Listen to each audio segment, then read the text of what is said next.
A shipment of British short-range anti-tank weapons has arrived in Ukraine, escorted by military trainers. A contribution to Ukraine's self-defense, according to the British Defense Secretary. On Russian television, they say Ben Wallace is just unloading obsolete kit, far less advanced than the Americans' Javelin anti-armor system.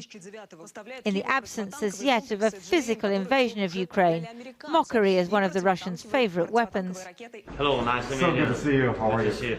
Today, the US Secretary of State greeted the Ukrainian president in Kiev at the beginning of this week's round of diplomacy.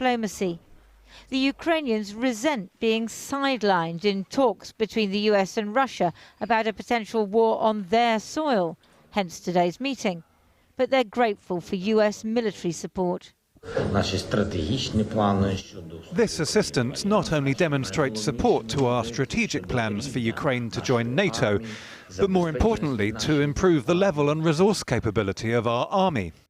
At a press conference, the US Secretary of State was trying to tread the line between diplomacy and threat towards Russia. We will continue our relentless diplomatic efforts to prevent renewed aggression and to bolster Ukraine's ability to defend itself and make clear the costs that the United States and Europe will impose on Moscow if it rejects the diplomatic path that we've laid out and proceeds with an unwarranted, unprovoked, unacceptable invasion or destabilization of Ukraine. Across the border from Ukraine and Belarus, Russian forces were welcomed today with traditional bread and salt. The two allies are starting military exercises. Purely defensive, you understand. The timing, insignificant.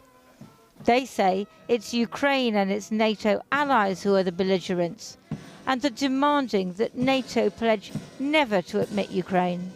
But at a Russian diplomatic forum, there was an attempt to lower the tension. Another example of how hard it is to read Russian intentions. There is no risk of a larger scale war to start to unfold in Europe or elsewhere. We do not want and will not take any action of aggressive character. We will not attack, strike, invade, quote unquote, whatever, Ukraine. After today's meetings, Secretary Blinken heads to Berlin to get the new German government on side before meeting his Russian counterpart in Geneva on Friday. All the while, Russian armor is building up in Belarus, another potential entry point to Ukraine. So will they invade or won't they? President Putin has the whole world guessing, which is exactly what he wants.